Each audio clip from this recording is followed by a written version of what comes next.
देखो चलो, second law तुम्हें पता है, net force is equal to mass into acceleration. क्या बात समझ में? ये नहीं, नेट फोर्स किसके बराबर है? मास और एक्सीलरेशन। एनएलएम चल रहा है। एक चीज बताओ, ये एक ऑब्जेक्ट है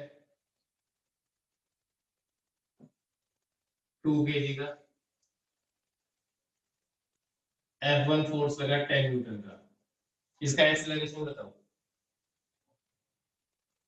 एक्सीलरेशन बताओ इसका जल्दी से। 5 मीटर पर सेकंड स्क्वायर।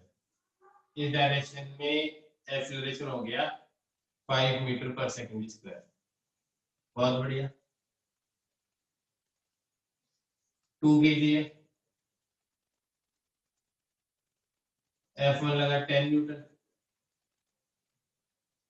F2 लगा 6 न्यूटन। अब इसका एक्सीलरेशन बताओ कितना होगा, किधर लगेगा? 8 मीटर पर, इधर ही होगा, नेट फोर्स इधर होगा। अब बताओ,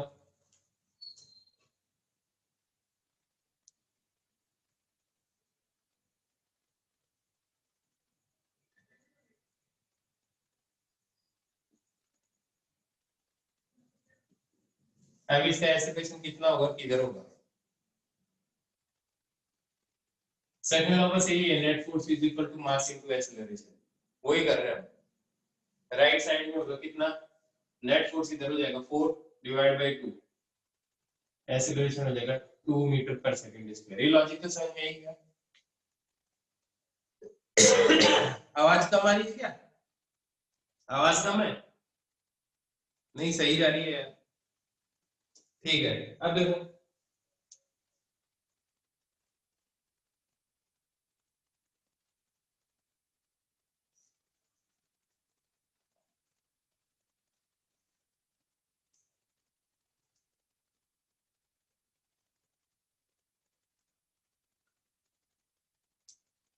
अगर इस ऑब्जेक्ट पे एक ही फोर्स लग रहा है, उसका मैग्नीट्यूड बताओ कितना होगा, किधर लग रहा होगा?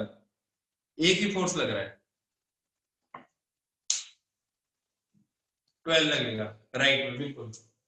12 आर का मतलब 12 राइट, और 12 एल का मतलब 12 लेफ्ट, बिल्कुल सही बात है।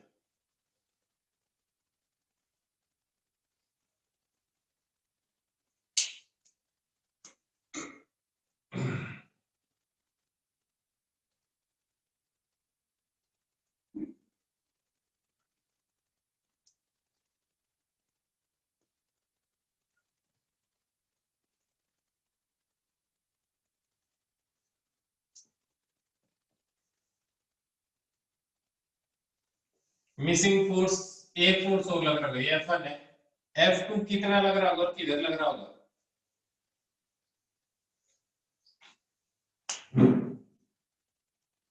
3 न्यूटन लेफ्ट कैसे लग सकता है, राइट ही लगेगा। नेट फोर्स का लगना चाहिए, 3 3 का 9, तो 9 न्यूटन इधर होना चाहिए ना, तो 6 तो ऑलरेडी इधर लग रहा है, तो इधर F2 कितना लगेगा? 6 और लगेगा, तभी दोनों का सम 9 होगा। आया ना? अब बताना।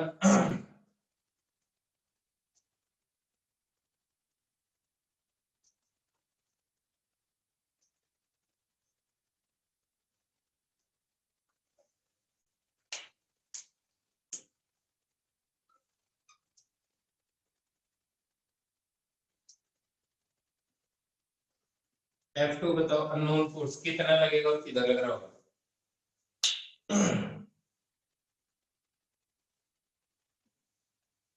इसका एक्सीलरेशन इधर है,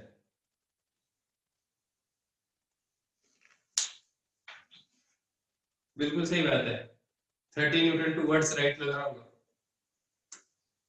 5 3 या 15, इधर नेट 15 लगना चाहिए, पर 15 तो इधर ही लग रहा है, तो F2 इधर कितना लगना चाहिए? 30 न्यूटन लगना चाहिए। हाँ है ना? क्या वीडियो क्लियर नहीं है? वीडियो क्लियर नहीं आ रही? ठीक है। वो ऑटो ऑटो फोकस होता है ना, इसलिए हो जाता है कई बार।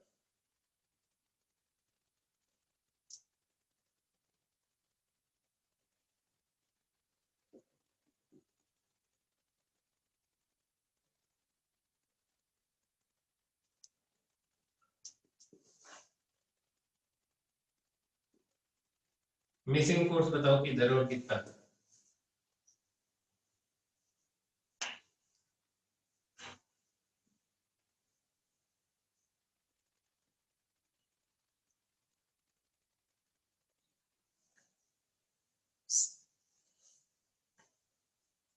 मिसिंग फोर्स किधर और कितना। इस साइड में लगेगा 7 न्यूटन। क्या लॉजिक आ गया समझ? क्या लॉजिक समझ में आ गया सबको?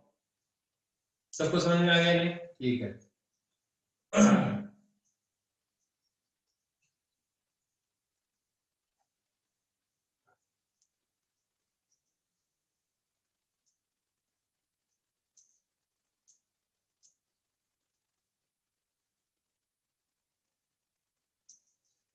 देखो बताओ।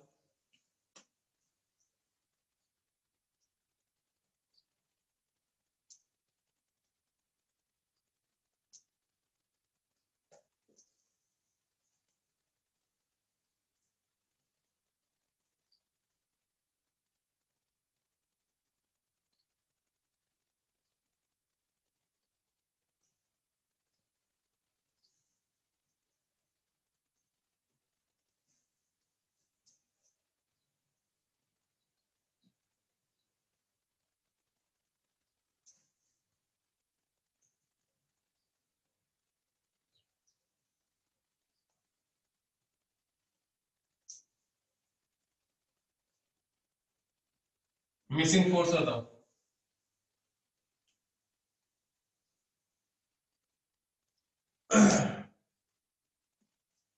बिल्कुल 5 न्यूटन राइट।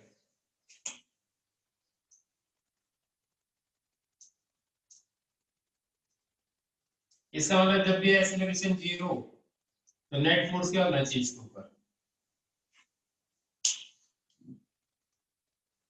क्या होना चाहिए नेट फोर्स उस टाइम पे? 0 होना चाहिए। सही बात है। बहुत बढ़िया।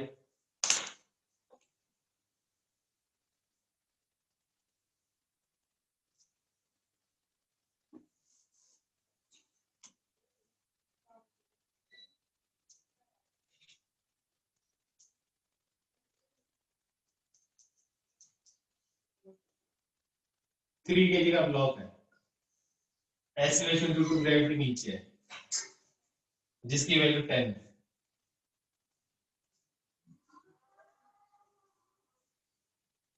ये मैं बताऊं, इसके ऊपर जो फोर्स लग रहा है इस कांटेक्ट के कारण लग रहा होगा। नीचे की तरफ कितना फोर्स लग रहा है इसके? अर्थ कितने फोर्स से नीचे की होगी इसके नीचे? 30, जो किसके बराबर होगा? mg, जिसको बोलते हैं वेट। तो ये कितना आ जाएगा? m कितना है 3, g कितना है 10, तो कितना आ जाएगा? 30 न्यूटन आ जाएगा। है कितना आ जाएगा? 30 न्यूटन आ जाएगा। इसके ऊपर ऊपर की तरफ कौन फोर्स लगा रहा होगा? नेट फोर्स तो इस पे क्या होना चाहिए? 0 होना चाहिए ना। हाँ है ना। ऊपर की तरफ कौन फोर्स लगा रहा होगा इस पे? सरफेस या फ्लोर? बिल्कुल सही बात है। अगर इसमें सरफेस या फ्लोर फोर्स लगा रही होगी तो इसके ऊपर की तरफ इसको बोलते हैं नॉर्मल रिएक्शन। तो नॉर्मल रिएक्शन किसके बराबर आ जाएगा? 30 न्यूटन के बराबर आ जाएगा। हाँ है ना। क्या बात समझ में आई तुम्हें? क्या बात समझ में आ गई? अभी तो ठहरो, धीरे धीरे आएगी, भी आएगी। 30 न्यूटन नॉर्मल। अभी मैं समझा रहा हूँ, एक एग्जांपल और ले रहा हूँ साथ में। ये मान लो एक इंक्लाइन है,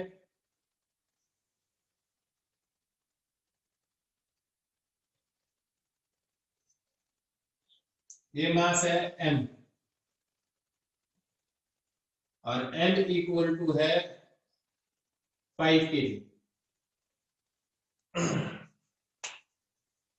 इसका एक्सेलरेशन 0 है, ये रुका हुआ है।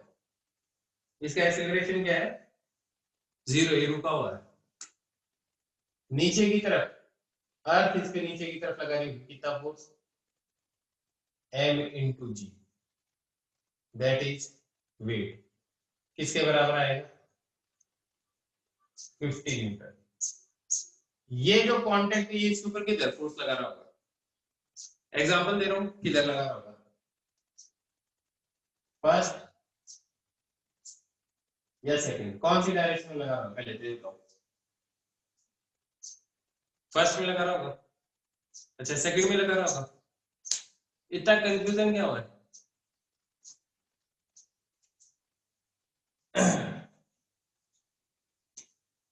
अब ध्यान से सुनो क्या कहता हूं, बताओ इसका एक्सीलरेशन क्या है? 0। ये और किसी चीज के टच हुआ है इंक्लाइन के अलावा, तो इस पे एक ही चीज फोर्स लगा सकती है अर्थ के अलावा, वो कौन है? इंक्लाइन है ना। तो ये इंक्लाइन नेट फोर्स अगर इस पे 0, तो इधर तो ये फोर्स लगा ही नहीं सकता। अगर ये इस पे इधर फोर्स लगाए तो इस पे नेट फोर्स, दो फोर्सेस का नेट 0 कभी नहीं हो सकता अगर उन दोनों के बीच का एंगल 180 डिग्री के अलावा कुछ भी हो। समझ में आ गया मेरी बात? तो मैं ये कहता हूं इसके ऊपर इधर फोर्स लग रहा होगा, इसको बोलते हैं आर, इसको बोलते हैं कांटेक्ट फोर्स। कांटेक्ट के कारण ये फोर्स लग रहा है और ऊपर लग रहा है, और किसके बराबर हो गई? mg के बराबर, 50 न्यूटन के बराबर।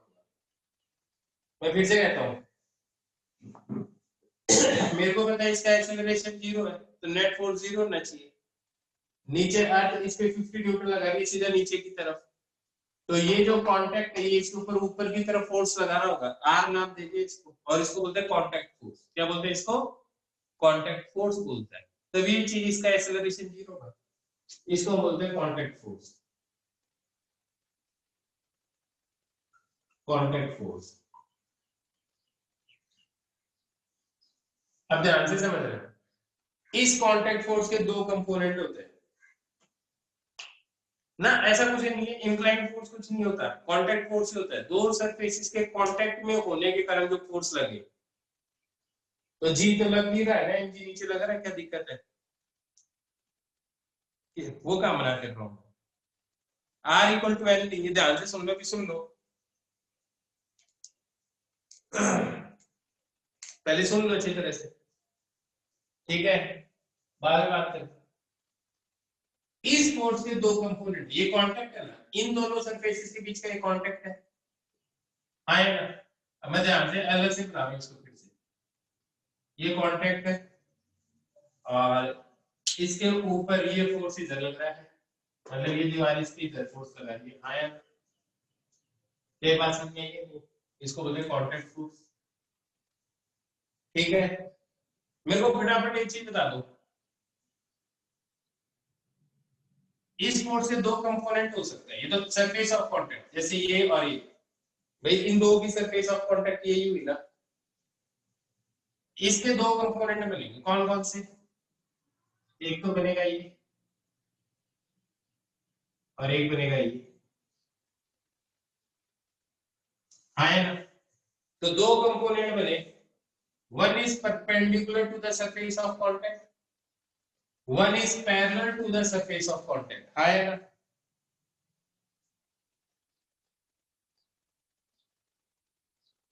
ध्यान से सुनोगे तभी तो, पूरा सुनो तो, हाँ है ना। इस कांटेक्ट फोर्स के दो कंपोनेंट हुए, एक कंपोनेंट हुआ perpendicular to the surface of contact, एक parallel to the surface of contact. Normal का मतलब क्या होता है? परपेंडिकुलर होता है, नॉर्मल का मतलब परपेंडिकुलर होता है ना, तो ये परपेंडिकुलर ही है, इसलिए इसको बोलते हैं नॉर्मल रिएक्शन। नॉर्मल रिएक्शन, क्या बात समझ में? तो कांटेक्ट फोर्स का component perpendicular to the surface of contact is known as normal reaction. Surface से करेंगे ना यार, किसके अराउंड लेना किस बात पे डिपेंड करता है। और इसका कंपोनेंट ये जो सरफेस के अराउंड होता है, इसको क्या बोलते हैं पता है तुम्हें, इसको क्या बोलते हैं?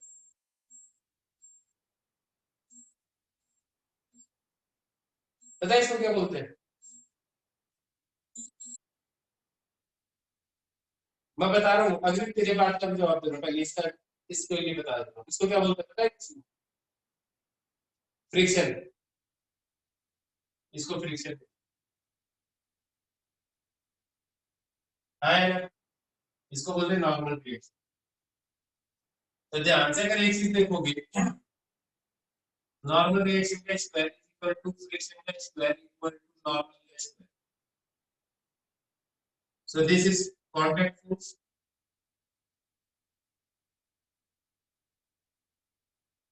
This is friction, this is normal reaction. अब ध्यान से सुनो एक बात। हाँ ये नॉर्मल रिएक्शन है। अब मैं यही समझा रहा हूँ, एक बार मैं ग्राउंड पे खड़ा हूँ, एक बार रुका होगा, मेरे पे क्या फ्रिक्शन लग रही है? मेरे पे इस टाइम पे फ्रिक्शन जीरो है, ऑब्वियस सी बात।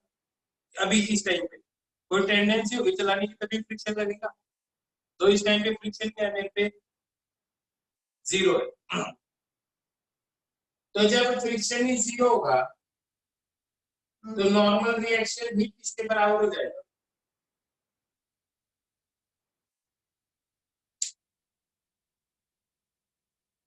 कांटेक्ट फोर्स के बराबर हो जाएगा। हाँ यार, तो इस केस में तुम नॉर्मल को कांटेक्ट फोर्स भी बोल सकते हो। ये बात समझ में आई? हाँ यार, इस कॉन्सेप्ट में जब फ्रिक्शन नहीं लगे तो नॉर्मल रिएक्शन किसके बराबर होगा?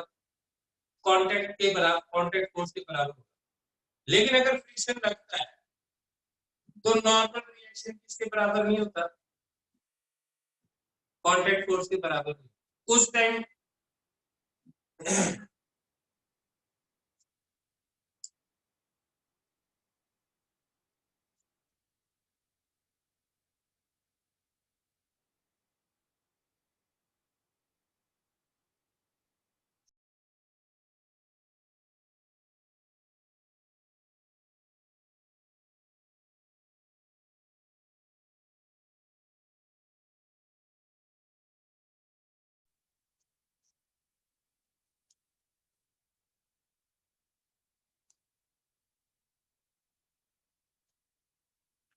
मैं फिर से कह रहा हूँ, सुनो।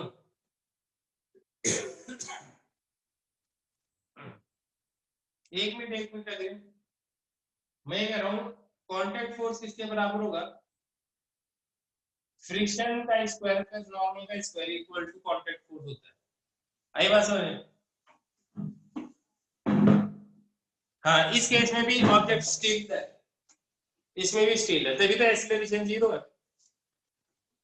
अब मैं अग्रिम को एक बार अनम्यूट करता हूँ, अग्रिम कुछ पूछना चाह रहा है और औरों के भी डाउट क्लियर होंगे उससे। बिल्कुल हम चलेंगे, तभी लगता है फ्रिक्शन सेल्फ एडजस्टिंग फोर्स है, फ्रिक्शन पढ़ाऊंगा। फ्रिक्शन भी पढ़ाऊंगा। हाँ अग्रिम बोलो बेटा।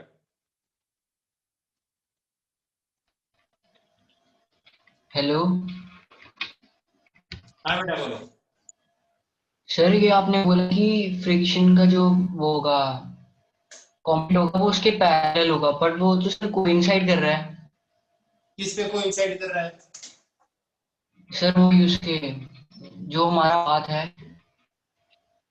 कहाँ पे? सर आपने बोला ना, कॉन्टैक्ट के दो कंपोनेंट होंगे, एक नॉर्मल और एक वो दो फ्रिक्शन। कंपोनेंट होते हैं कांटेक्ट के, तू कोई भी किसी भी फोर्स के तू कोई भी कंपोनेंट बना सकता है, मेरी बात समझ। जैसे ये फोर्स है, ये सरफेस है, ठीक है? तो दो कंपोनेंट भी तो बना सकते हैं इसका, एक ये बना दिया और एक ये बना दिया, एक ये बना दिया एक ये बना दिया, कोई भी दो कंपोनेंट बना सकता है। अनम्यूट करता हूँ फिर से, देखो एक बार। हाँ सर बना प्लस सकते हैं। बना सकते हैं ना? यस ऐसा नहीं है सर। ये फ्रिक्शन है ये नॉर्मल है, ऐसा कुछ नहीं है क्या? हम्म। कोई भी फोर्स है, कांटेक्ट फोर्स, पहली बात तो कांटेक्ट के कारण जनरेट हो रहा हो फोर्स, ठीक है? जैसे यस सर। ये रहा फोर्स और एक कांटेक्ट किया, कांटेक्ट वाली सरफेस ये थी।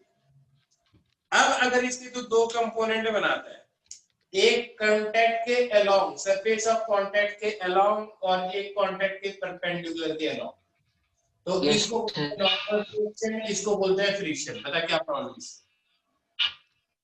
नो सर, कोई प्रॉब्लम नहीं। अब समझ में आ गया? यस सर, आ गया। बस। Thank you sir. हाँ भाई, वापिस सब आ जाओ इधर।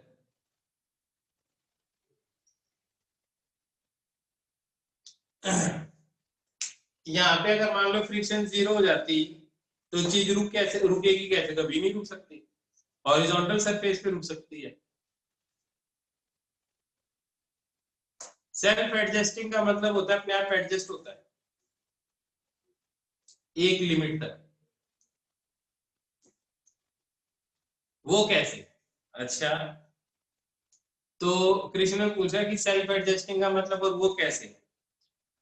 मेरे को ये बात बता बेटा, मान ले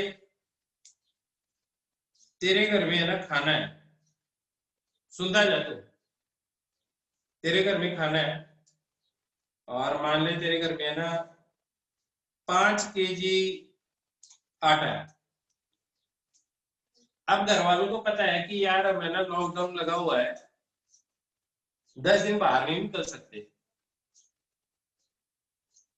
तो क्या करोगे? एक ही दिन में खा जाओगे सारा?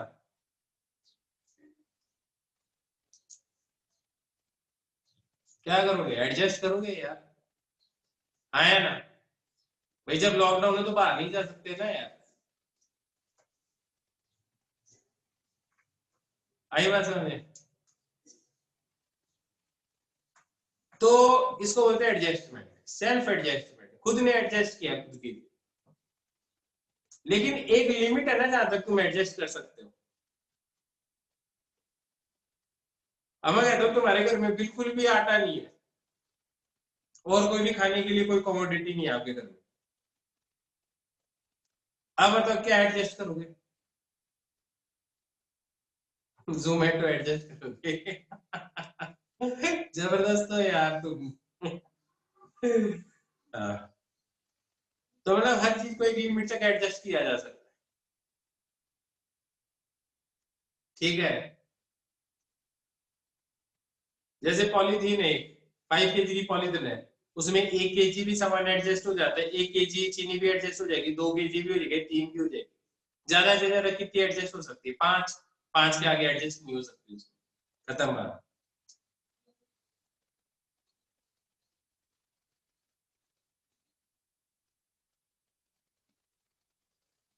अभी ठहर जाओ, अभी फ्रिक्शन नहीं पढ़ाना मेरे को, फ्रिक्शन थोड़े टाइम बाद में पढ़ाऊंगा, पहले इसको समझ लो, ठीक है? कोई दिक्कत नहीं है।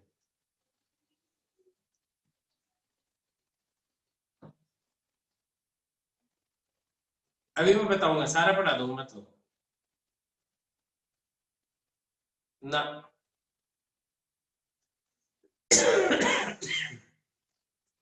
इसको लिख लो पहले, लिखो, मैं बोल रहा हूँ लिखो पहले, लिखो कांटेक्ट फोर्स, लिखो contact force. This force is electromagnetic in nature, this force is electromagnetic in nature.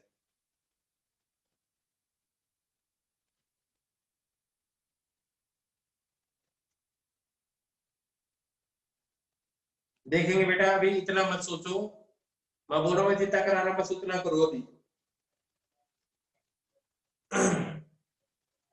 This force, अरे यार, contact force is electromagnetic in nature. Next line में,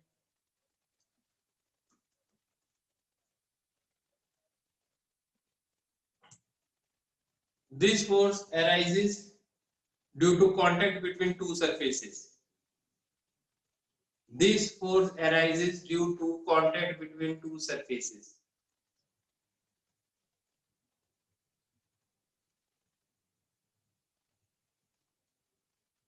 बिल्कुल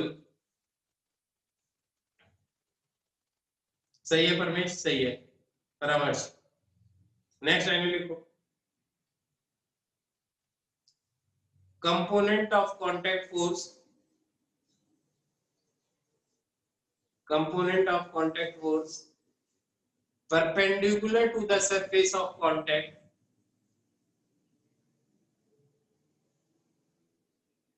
perpendicular to the surface of contact,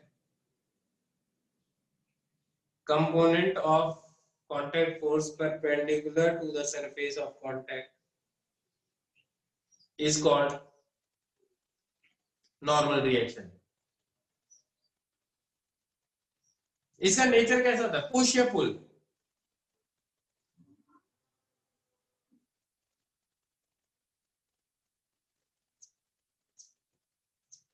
push nature का, पुल कैसे हो सकता है यार?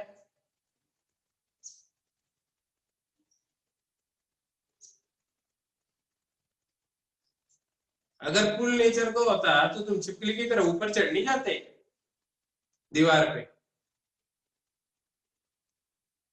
संजय डाउट भेजे थे क्या तूने मेरे को?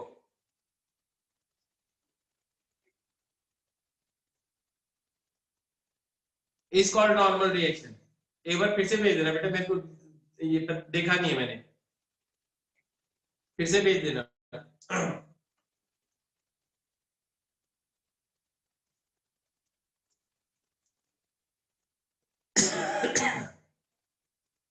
एक बार फिर से भेज देना। हाँ देखो, उसके बाद में नेक्स्ट लाइन में लिखो, component of contact force parallel to the surface of contact,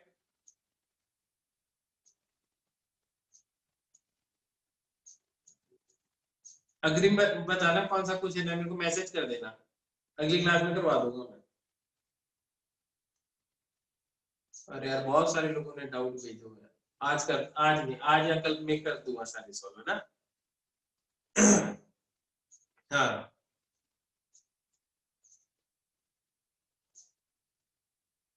component of contact force parallel to the surface of contact is called friction.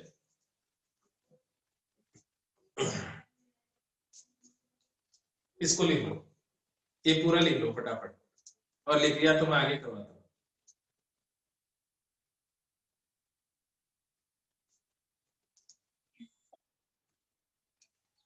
फिर हेडिंग लिखो, spring force, spring force, spring force. अच्छा, parallel to the surface of contact, parallel to the surface of contact is called friction. फिर लिखो spring force, भेज दे बेटा, तू भी भेज दे।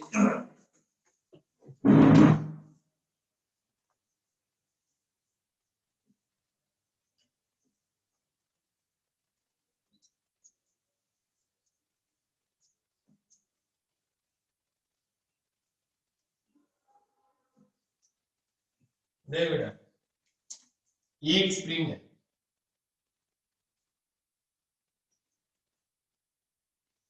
इस स्प्रिंग को अगर तुम कंप्रेस कर दोगे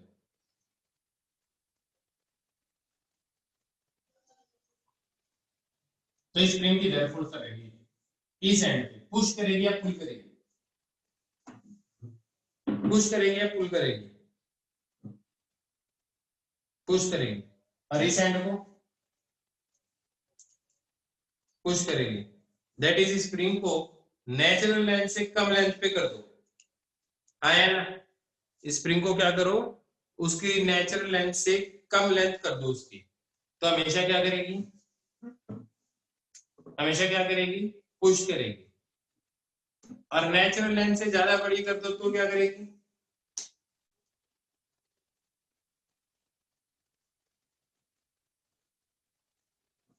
तो क्या करेगी, पुल करेगी।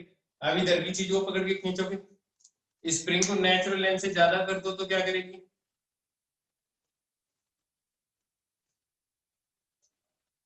लॉजिक समझ में आ गया, लॉजिक समझ में आ गया इसी तरह से लिखो।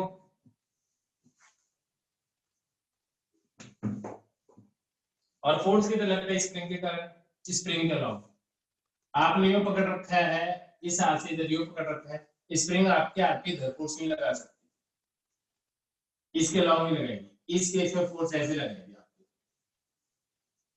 यूं, और इस केस में फोर्स किधर लगाएगी आपके हाथ पे,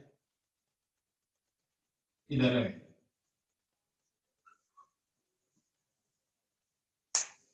लिखो, when spring is stretched, when spring is stretched, stretch का मतलब नॉर्मल लेंथ से ही इंक्रीज की होगी, is stretch, it exerts force of pull nature,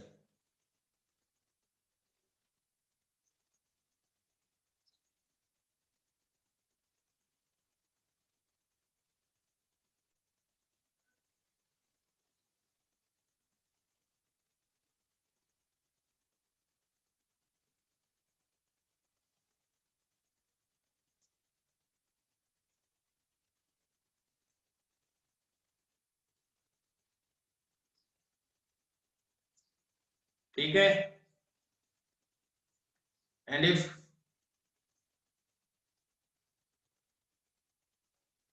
compression होगी तो बाहर की तरफ धकेलेगी बाहर हाथ को, ये वो फोर्सेज है जो स्प्रिंग लगा रही है,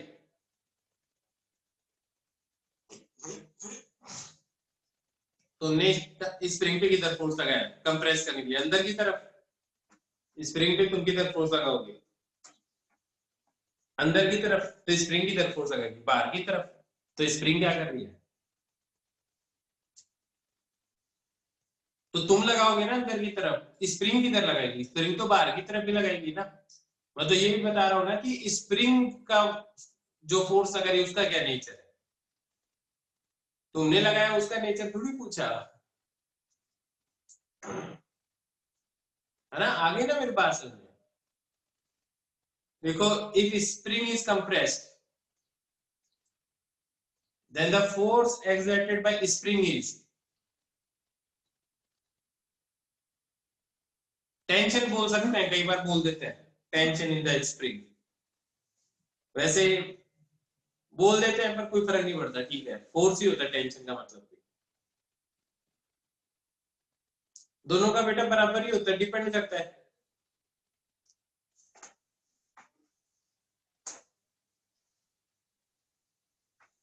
तो क्या होगा उसमें, समझ में आ ही गया तुम्हें क्या करना है ना, यहाँ तक आ गया समझ में सबको, ये बताओ यहाँ तक सबको समझ में आ गया। Force will be of push nature, ठीक है, स्प्रिंग का पता चल गया, स्प्रिंग का और देख लेते हैं ना।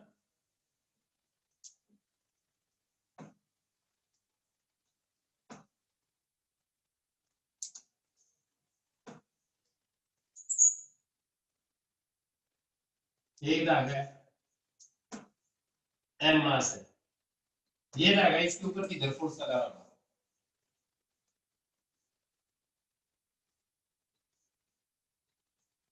ऊपर, तो जो धागा फोर्स लगाएगा उसको बोलेंगे पी से रिप्रेजेंट करता है ये। अब मेरी बात ध्यान से समझना, एक लोगों को बहुत बड़ा कंफ्यूजन है, लोग सोचते हैं धागा बनाया, ये धागा नहीं बनाया, इस रस्सी ने इसके ऊपर ऊपर की तरफ फोर्स लगाई, ये वो फोर्स है। क्या बात समझ में आई, टी का मतलब टेंशन, ये धागा नहीं है। और देखो, तो देखो इसको क्या कर रही है, इसको क्या कर रही है, ऊपर की तरफ क्या कर रही है, पुश कर रही है, पुल कर रही है, पुल ही कर रही है ना धागा। तो अब देखना,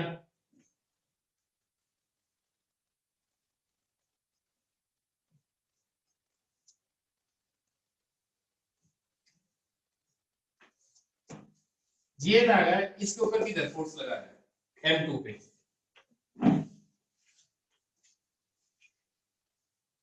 चलो M2 पे कौन कौन से फोर्स लग रहे हैं? एक तो नीचे की तरफ लग रहा है M2 जी, और ऊपर की तरफ ये धागा ऊपर की तरफ लगा होगा, T डैश टेंशन मान लो। अब मेरे को ये बताओ M1 पे कौन कौन से फोर्स लग रहे हैं? M1 पे, M1 के फोर्स बनाओ तुम एक बार, मजा आएगा तुम्हें बनाने में। नेट फोर्स नहीं, हर एक एक फोर्स।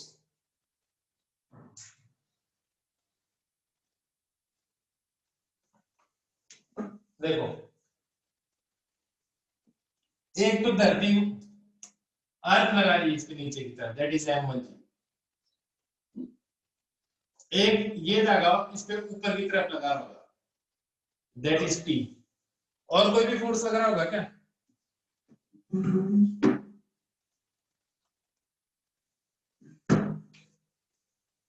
बिल्कुल, ये T डैश फोर्स, ये धागा, ये वाला धागा इसके नीचे की तरफ फोर्स लगा होगा, इसको बोलोगे T डैश।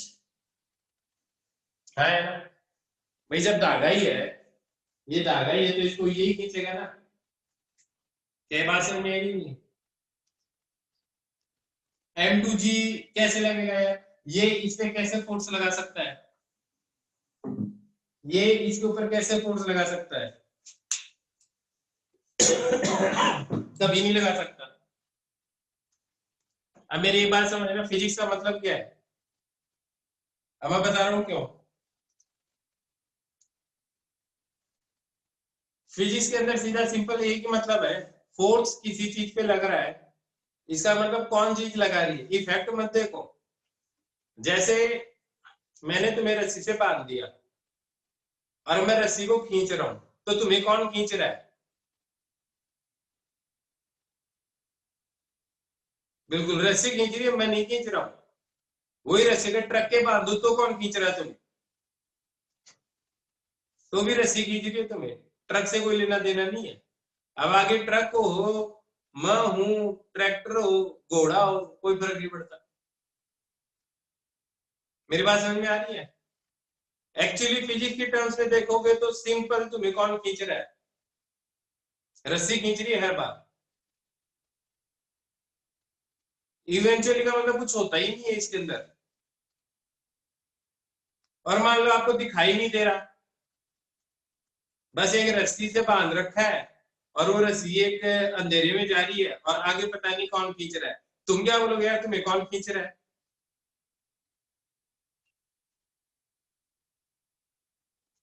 रस्सी बोल सकते हो, और क्या बोलोगे? तो बस ऐसे ही सोचना है तुम्हें। तो एक सिंपल बात है, फिजिक्स बहुत बढ़िया चीज है। वो लगाने दो, उससे कोई फर्क नहीं पड़ता, उससे तो कोई फर्क नहीं पड़ता। हमें सिर्फ ये देखना है लास्ट में फोर्स। अच्छा, ट्रक अगर मान लो मैं तुम पे फोर्स लगा के खींचा, तो रस्सी हटा दो, हम दोनों दूर दूर है, मैं तुम्हें कैसे खींच लूंगा? इट मीन तुम्हें रस्सी खींच रही थी। अभी ठहरो, भी एक एग्जांपल और बता दो, डाउट क्लियर कर रहा हूं। फिजिक्स में एक सिंपल मतलब है, मान लो, इसका मतलब ये है कि मान लो मैंने किसी को चाकू से मार दिया, तो अगर कोर्ट में एक आ जाए, यार तुमने इसको मारा ना, मैंने तो नहीं मारा, इसको किसने मारा? इसको चाकू ने मारा है। ये बात समझ में आई नहीं? बात समझ में आ गई अच्छी तरह से? तो बस अब फिजिक्स ऐसी ही है, ठीक है। अब आ गई बात समझ में? ठीक है। चाकू कोई जेल हो सकती है, तुमने तो मारा ही नहीं है, चाकू ने मारा उसको। हाँ सुनो, तो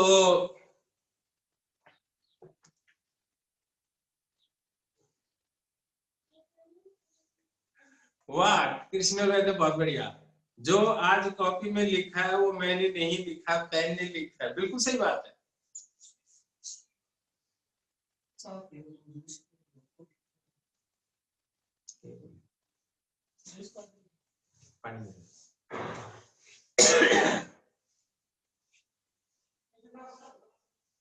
मैंने कहा संचय, एक मिनट यार, संचय को डाउट है यार, एक मिनट।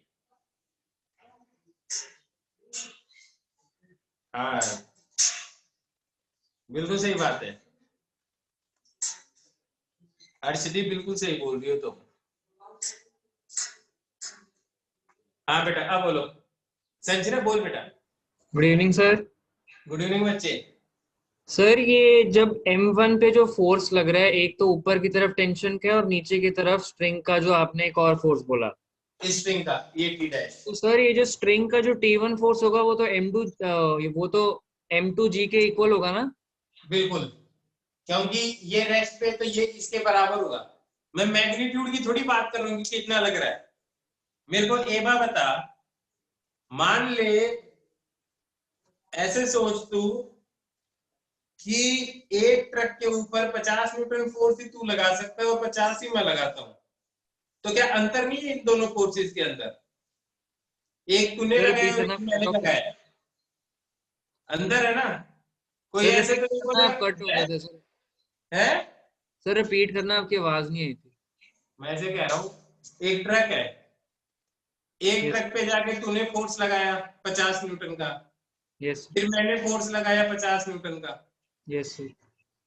तो मैं ये कह रहा हूं कि अगर कोई बोले कि इस पे किसने फोर्स लगाया, तो तू क्या बोलेगा? 50 न्यूटन का। Yes sir. सर 100 का कैसे बोलो। बोलेगा 50 न्यूटन का? 100 किसने का बोलो। फोर्स लगाया ये पूछा जाए तो? हम दोनों ने लगाया ना, 100 का हुआ टोटल। 50 तूने लगाया, उस तूने आ गया वापिस, बाद में मैं लगाने गया। Yes sir. अब बता, अब पूछा जाए कि किसने फोर्स लगाया, पहले किसने फोर्स लगाया, 50 का थोड़ी बोलोगे तुम, 50 का लगा। अरे पूछा गया किसने लगाया, मैंने लगाया पहले। मैग्नीट्यूड से लेना देना नहीं है कि किसने लगाया। यस इसमें सर। मैं ये पूछ रहा हूँ कि किस किसने फोर्स लगाया, ये नहीं पूछा कि कितना कितना लगाया। अच्छा। अब समझ गए मेरी बात? Yes sir. Hmm. Thank you.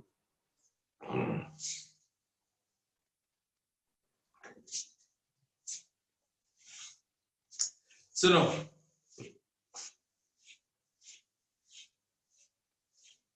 अरे यार प्रैक्टिकली का मतलब क्या होता है, फिजिक्स की तरह से सोचो ना, धीरे धीरे तुम्हें पता चलेगा कि जो मैं बात कर रहा हूँ एकदम सही है।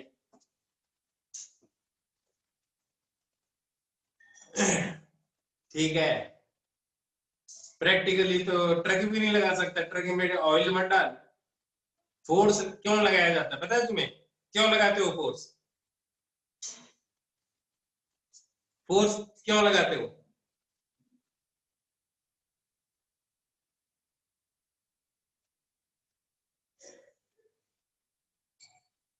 To do work, to make body move. तो तुम एक बार बताओ, दीवार पे फोर्स लगा रहे हो और हिली नहीं रही दीवार, और थक गए तुम फोर्स लगा लगा के, तुमने क्या वर्क किया है? जीरो वर्क किया तुमने, टाइम पास किया है। बिल्कुल सही बात है, टाइम पास जैसे किया है, फैट भी तो कम किया खुद का।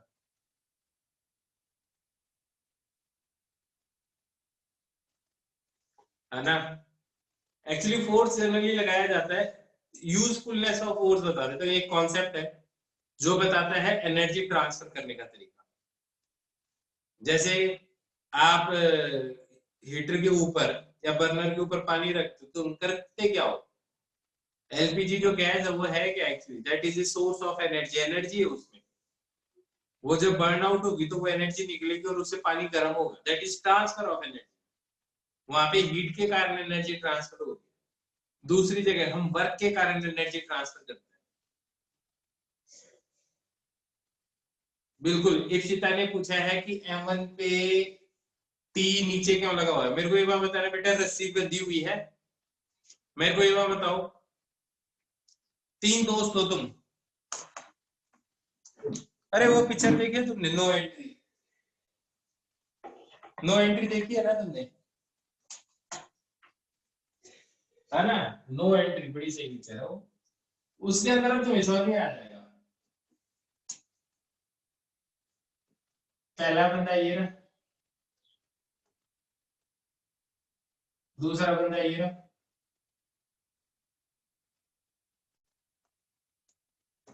और तीसरा बंदा ये रहा।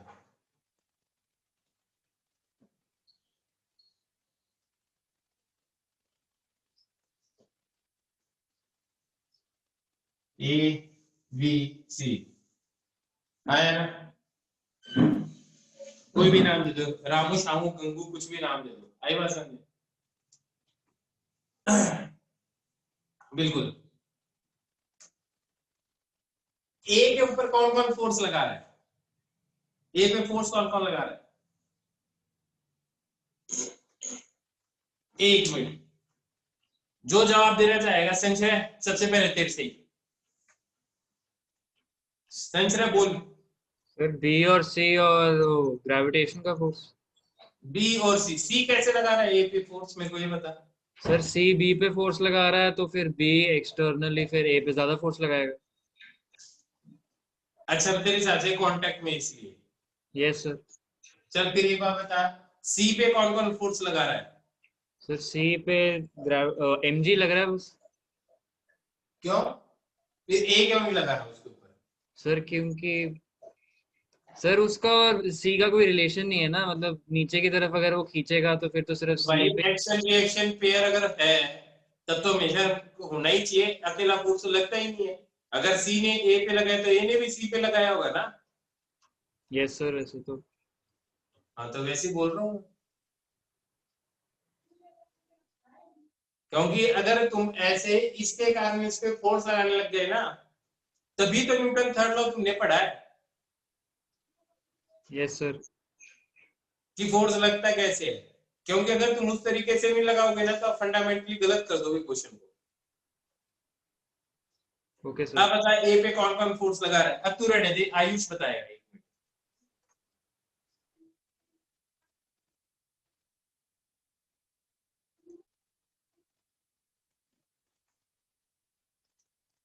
हाँ आयुष बेटा।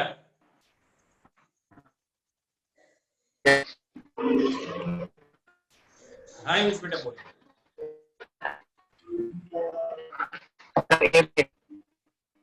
आवाज नहीं आई बेटा फिर से। सर एक बी लगा रहा है, एक सी लगा रहा है। ना ना, पहले मैं पूछूंगा तो बताएगा, पहले कैसे बता रहा है तू? ये बता ए पे कौन कौन फोर्स लगा रहा है? सर बी बी और सी। सी कैसे लगा रहा है? सर सी के ऊपर जो नीचे उसकी फोर्स ग्रेविटी जो सी के ऊपर लगा रही है वही ग्रेविटी, मतलब वो बी के ऊपर भी लगा रहा है और बी के साथ यार ऐड वो होके ए पे लगा एक रहा है। मिनट पहले यही तो बताया। अब ये बता सी पे कौन फोर्स लगा रहा है, सी पे कौन कौन लगा रहा है? सर सी पे और नीचे ग्रेविटी लगा रही है और ऊपर से ए और बी लगा रहे हैं। ऊपर से ए और बी लगा रहे हैं। अच्छा, इसका मतलब मेरे को एक बार बता, आज मैं तेरे से एक चीज पूछना चाहूंगा। पूछो सर। अगर ए नहीं होता तो सी को पता चलता क्या यार ए नहीं है, अंधा है मान ली सी, नो सर। है? और बी का पता चलता कि कोई ना कोई फोर्स लगा रहा ऊपर? हाँ बिल्कुल, वरना नहीं सर। जाएगा। सर तो यार कितनी फंडामेंटल बात है, इसको सिर्फ इसी का फोर्स का पता है, इसका जब पता ही नहीं है तो इसका फोर्स इसे लगा ही नहीं रहा। नो अरे सर। भाई इसने इस पे लगाया, इसने इस पे लगाया, तो इसका मतलब ये बता, अगर इसने इस पे फोर्स लगाया तो क्या इसको कम फोर्स लगाना पड़ेगा क्या इसके ऊपर? नहीं। तो बराबर ही लगाना पड़ेगा, पहले भी उतना ही। तो बी पहले भी उतना ही लगा रहा है, ये हो या नहीं हो, तो इसका मतलब ये इसके ऊपर फोर्स लगा रहा है। नहीं सर। मेरी बात समझ में आएगी? यस सर आ गई। अब मैं ध्यान से समझाता हूँ सबको, सुन लो। बहुत ही सिंपल है और कॉन्सेप्ट फिर से स्टार्ट होता है इसी बात पे कि चाकू ने मारा उसको, मैंने नहीं मारा। ध्यान से सुनो, सी पे कौन कौन फोर्स लगा रहा है? पहला mg, अर्थ फोर्स लगा रही है। क्या बात समझ में? कौन फोर्स लगा रही है सी के ऊपर? एक एक की बात करते हैं। सी पे कौन कौन फोर्स लगा रहा है? अर्थ फोर्स लगा रही है, बिल्कुल। और सी पे कौन फोर्स लगा रहा है?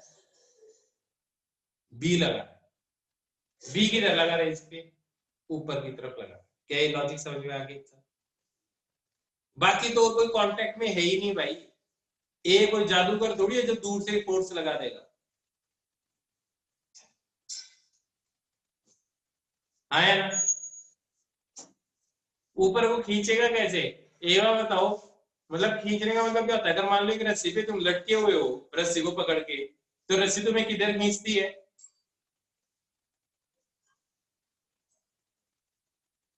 कैसे खींचा रस्सी? रस्सी में तो वो तो नॉन लिविंग है। रस्सी को क्या पता कि किधर खींचना है? धक्का मार के नीचे गिरा देती रस्सी तुम्हें? ऐसा नहीं करती रस्सी कभी? कि रस्सी को पसंद नहीं है, तुम धक्का मार के नीचे गिरा देते हो, यार खींचा, खींचना क्यों मेरे को? तो होता कभी ऐसा? तो ऐसे बी ने सी को ऊपर खींच लिया, जैसे रस्सी ने तुम्हें ऊपर खींच रखा है। अब मेरी बात समझ में आ गई? हाँ है ना? यार पिक्चर में देखते नहीं हो तुम, जैसे एक गुंडा होता है, वो नीचे विलेन होता है, वो नीचे गिरने वाला होता है, हीरो के पाँव को पकड़ लेता है। हीरो नहीं भी चाहता तो भी विलन को ऊपर खींच के ही रखता है ना। ऐसा तो नहीं हाथ पकड़ के खींचता, आ जा बेटा ऊपर आ जा। उसने पकड़ लिया तो वो अपने आप ही खींच गया।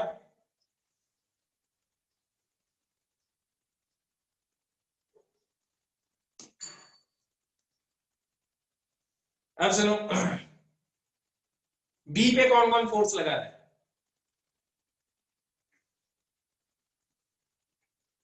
बी पे कौन कौन फोर्स लगा रहा है? एक तो mg, सी की तरफ फोर्स लगा रहा है बी पे नीचे, और ए की तरफ फोर्स लगा रहा है बी पे ऊपर। आया ना? ये लॉजिक समझ में आ गया?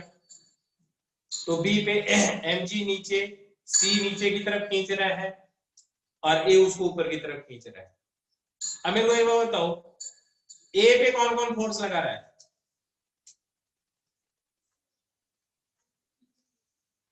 बी नीचे की तरफ खींच रहा होगा, mg भी नीचे की तरफ, और रॉड किधर खींच रही है उसको? ऊपर। और सी किधर खींच रहा है ए को?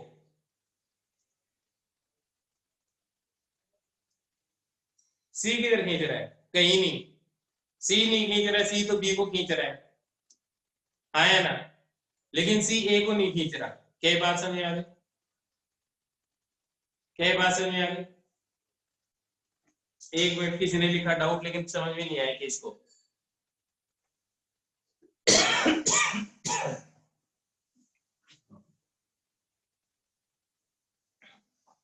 यार देखो यार, एक ही तो बात है ना, फोर्सेस तुम कैसे कैसे बनाओगे? या तो स्प्रिंग के कारण बनाओगे, या स्प्रिंग के बराबर कारण बनाओगे, या कांटेक्ट, या mg। mg के अलावा तो वो कोई फोर्स है नहीं तो दूर से लगा दे। अब ए और सी दोनों डायरेक्ट कांटेक्ट में तो है ही नहीं। तो बेटा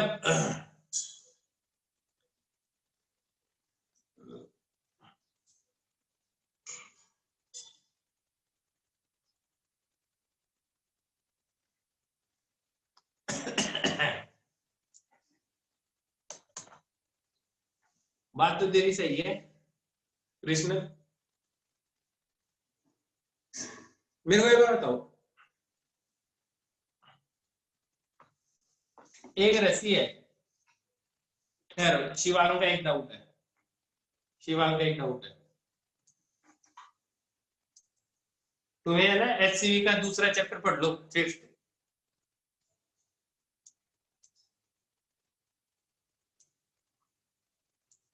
हाँ भाई शिवांग बोलो। Good evening sir. Good evening बेटा।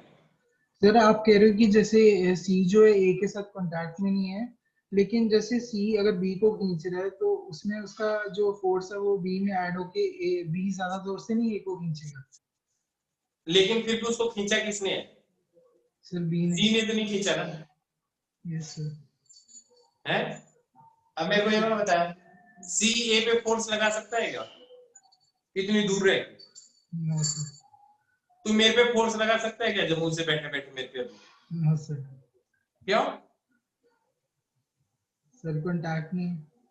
तो बस, तो यही तो बात है। तो ये इसके का कांटेक्ट में, ये तो इसके कांटेक्ट में है। Yes.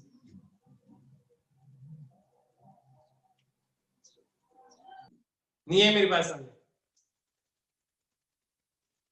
भाई जो फोर्स लगाए वो कांटेक्ट में भी तो होना चाहिए।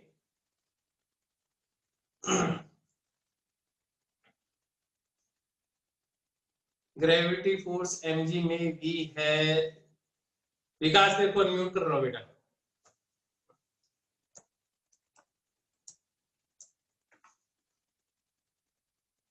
बोल विकास।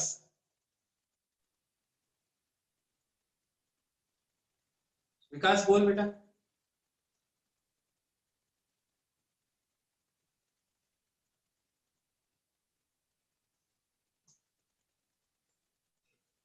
विकास नहीं बोल रहा। चलो संचय से बात कर लेते हैं।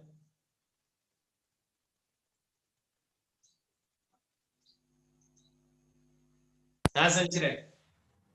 सर ये जो ए पे नीचे की तरफ जो फोर्स लगेगा, जैसे आपने कहा कि बी उसको नीचे की तरफ खींच रहा है, तो ये टोटल इसका सम क्या होगा फोर्स का जो ए को डाउनवर्ड खींचेगा?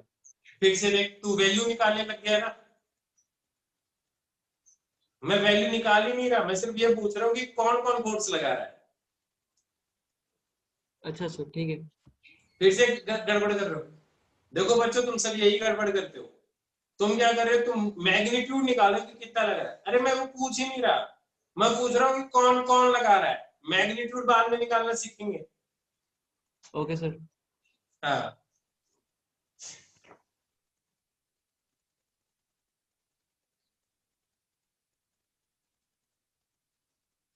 बिल्कुल अर्शदीप, अभी पढ़ाऊंगा, वर्क पढ़ाऊंगा, तो इतना जबरदस्त समझ में आएगा, चिंता ही मत करो तुम। ये तो तुमने पहले भी पढ़ा है, 9th में भी पढ़ा है, 9th 10th में भी तो पढ़ा है फोर्स, 9th में। पर पता नहीं था कि ये चीज ऐसे काम करती है क्या।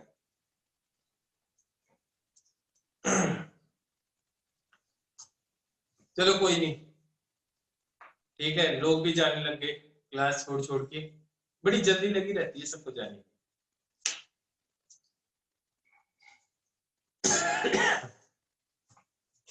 हार्दिक से पूछते हैं एक मिनट, हार्दिक को भी एक डाउट है।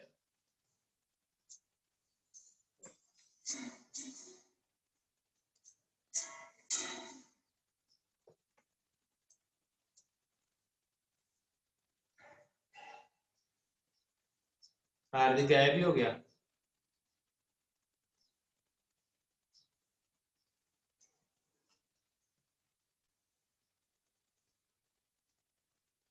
आ गया आ गया। हाँ हार्दिक।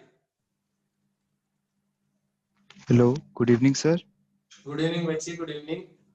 सर मेरा ये डाउट है कि सर अगर सी ने बी को पकड़ा है और सी अगर नीचे से मतलब कि पंगे टाइप करे कुछ, तो ए को कुछ से कुछ फर्क पड़ेगा? पढ़ सकता है, तो सर फिर सी ने भी लेकिन तो ए को कुछ फोर्स लगाया ना। लेकिन ध्यान से सुन ले। लेकिन अगर ए नीचे नहीं देखेगा ना, तो उसको ये नहीं पता चलेगा कि सी ने पंगा किया या बी ने किया। तो यही मान के चलेगा बी ने किया है। ये बिल्कुल वैसी बात है, तू एक लाइन में खड़ा है, मेरी बात समझ, और किसी ने धक्का मारा लाइन में, धक्का तेरे तक पहुंच गया आगे तक, तेरे को पता चल जाता है क्या कि पीछे धक्का मारा किसने था? No sir. क्या बोलता है तू पीछे मुड़ के? अरे धक्का किसने मारा? तेरे को किसने धक्का मारा ये बता। जो एग्जैक्ट मेरे पीछे होगा। बस तो तुझे उसी का पता चलेगा और क्या है। ओके सर, आगे समझ। हाँ चलो ठीक है बच्चों, ओके बाय बाय। लगता है आज जो पढ़ाया थोड़ा बहुत समझ में आया होगा। रीडिंग लगाओ, जितनी रीडिंग लगाओगे उतना ही बढ़िया रहेगा तुम्हारे लिए इस चैप्टर के लिए। ठीक है, ओके बाय बाय।